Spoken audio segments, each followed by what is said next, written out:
Well, that just happened. Welcome back to Bad Attitude C10. Today we're going to go over measuring our coil bind for the valve springs that we'll be running from Brown Thule Racing, also known as BTR. And guys, even though the box, let me see if we can get in on this, will have all of your information, which I'll try to get a better view of this here in a minute. It's pretty smart to go ahead and double check the measurements, because you know, in any type of manufacturing there are going to be variances, plus and minus, you know, stuff like that. But it's better to be safe than sorry. So what I'm going to do is I'm going to show y'all using a 3.5 inch jaw device with some aluminum angle, a way you can check coil bind on the springs to verify they're where you're at. So the valve springs we'll be using from BTR are their Platinum Dual Spring Kit, part number SK001. And today we're just going to be dealing with coil bind, and I'll get more in depth over them when we install them. So let's get to it. So as you can see, the specs for the springs are located on the end of the box, and our kit comes with the valve seals, the valve locks, the locators, which have already been opened because we had to measure them, and we also got the kit that comes with the titanium retainers. Now what I did is I made a little sheet that we can keep record, and I numbered all the retainers 1 through 16, and we're going to go ahead and measure these. Now when we measure these, I'm going to measure them with the retainers on, and then we're going to measure retainer length and just spring to spring. Now I'm going to use some angle iron that is aluminum, so I guess it's called aluminum angle instead of angle iron, but to protect the end of them. So what I'm going to show you is, as you can see, there's an inner and an outer spring, and if I actually push the inner spring to where it's flush with the bottom of this, I'm going to show you an inset picture of the big gap. So without the retainer in there, the inner spring is going to have a lot of movement before it actually will have any load on it, because the retainer has a step off which actually will push down on the inner one. So I'm going to push this spring in, and if you look at the inset picture now, you can see that the gap is a lot less. So that means it's going to actually affect our coil bind. So I'm going to go ahead and put this spring in, and I'm going to try to rotate them and locate them to where they're in the same manner every time. And we're going to take a measurement of coil bind of this spring without a retainer, and let you see where it's at. And then I'm going to show you the retainer, and we're going to remeasure. So let's get to it real quick. Now guys, I'm not going to lie, using this little 3.5 inch jaw device is not probably the smartest thing out there. The handle's kind of small, and it takes a little bit of effort to compress the spring. But when the spring does bottom out, I just stopped. I didn't try to force it and monkey wrench it on or anything like that. So here you can see I'm using a digital caliper, and I'm going to go ahead and make sure it's set on inches, and then I'm going to zero it. And then I'm going to take a measurement using the jaws, the angle part that's in the jaw itself, and then I'll flip the caliper over, and I'll also measure the spring surface to spring surface and see if they're pretty close together. And what I basically got was 976, and sometimes it stayed around 75 thousandths, and then when I measured from the top, I did finally find the sweet spot that came out to 977 thousandths. So we're going to call it 977 thousandths, and that is coil bind without a retainer. But watch what happens when we install the retainer. So I'm going to go ahead and time lapse backing this device off and getting the spring back out, and then we're going to go over some things. So with our spring removed, what I'm going to try to do is I'm going to orient the valve to where I can try to get measurements in the same location, and I'm going to rotate to where the flats are kind of offset, because you got to remember the spring's not perfectly flat from side to side. So holding this, we need to try to measure it in the same sweet spot. So without a retainer, I come up to about 2 302 thousandths. And then what I'm going to do is, I'm not going to change the orientation of how I'm holding the valve spring or anything. I'm just going to add the retainer, and then I'm going to measure again.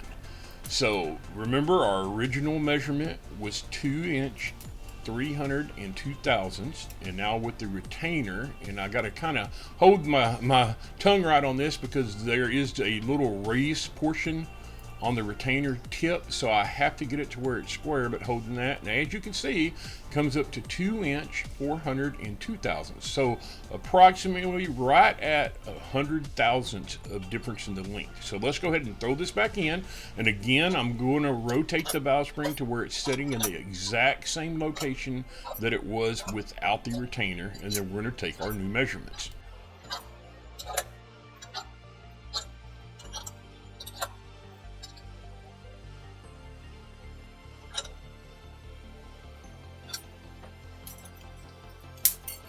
So again, before taking any measurements, I am going to zero out the caliper, and what we're going to do first is we're going to go from the aluminum angle to the aluminum angle.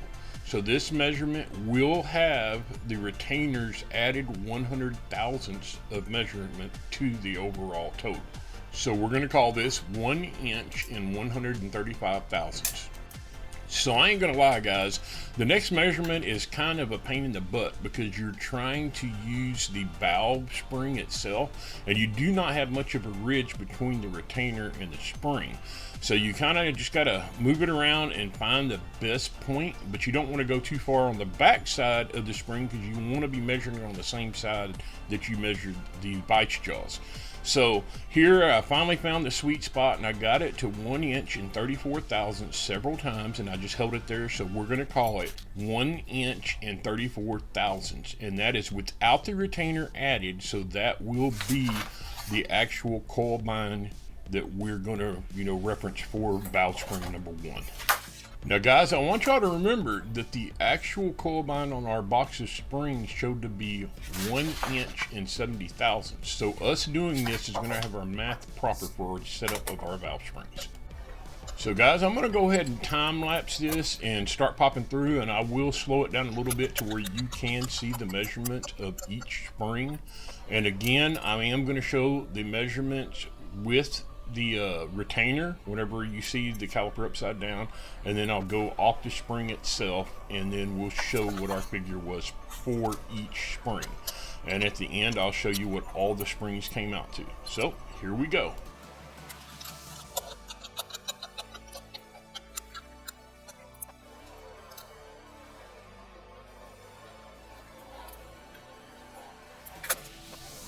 Now guys, I'm sure there's some of y'all out there that can afford the expensive spring testers and stuff that you can just program everything in and pull down and get all these specs, pretty much with the pull of a handle. But I don't have thousands of dollars to spend on stuff like that, and this little 3.5 inch jaw vise that I'm using really isn't the proper size anyway, and we're pretty much putting it to the test because this was just a little vise that I used to have, and this was my gun building table.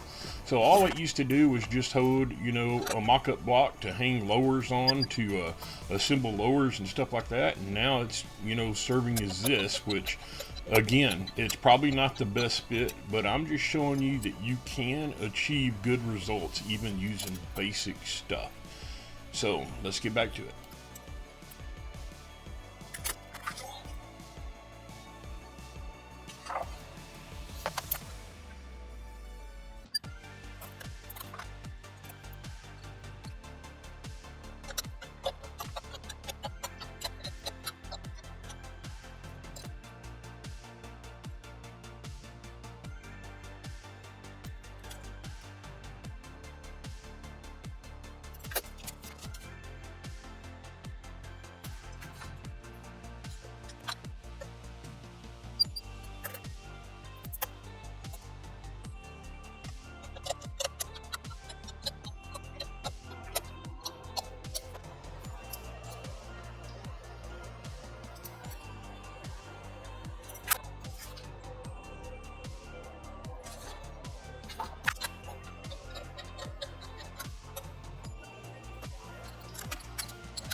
And guys, I already posted up, and I know that the air conditioner's on again, and it's kind of an annoying little buzz. I'm hoping the music that I put in covers some of it up.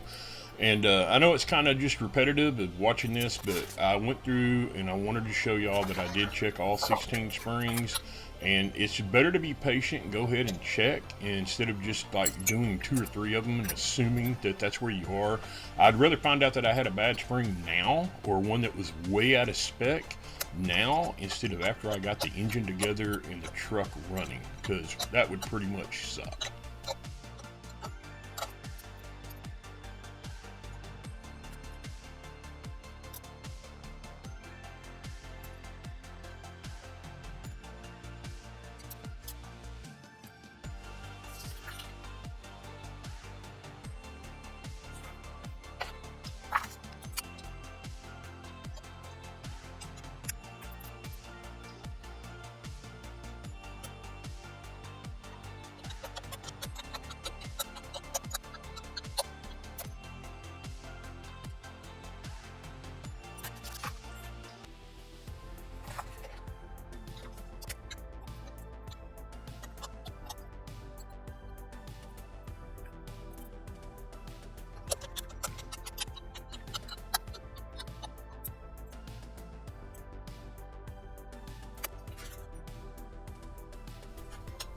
So guys, I know this is getting into kind of a long video, so I'm even going to time-lapse measuring them a little bit faster and just slow it down whenever I jot down what the final results were. So again, here you go. Just enjoy this music and we'll finish this up.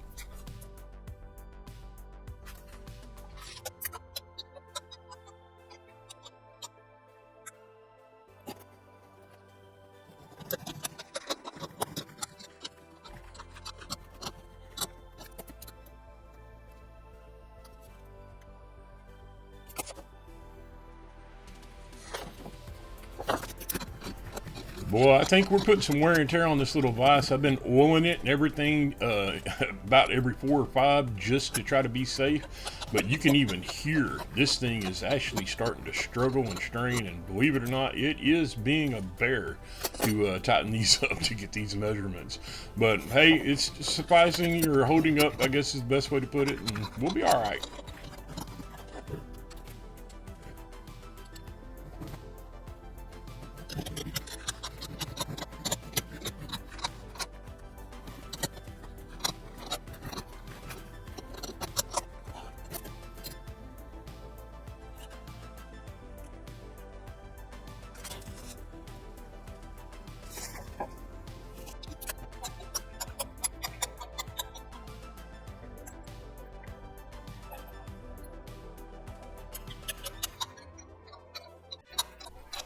So here we go. We're down to the very last one, and it appears the vise is going to hang on and be able to complete the task.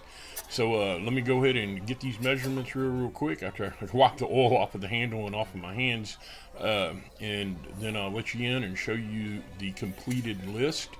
And basically what we're going to go with is the 2 highest numbers that we had were 1 inch and 35 thousandths. So we're going to put that as our coil bind. So thanks for watching, and I'll see you next time.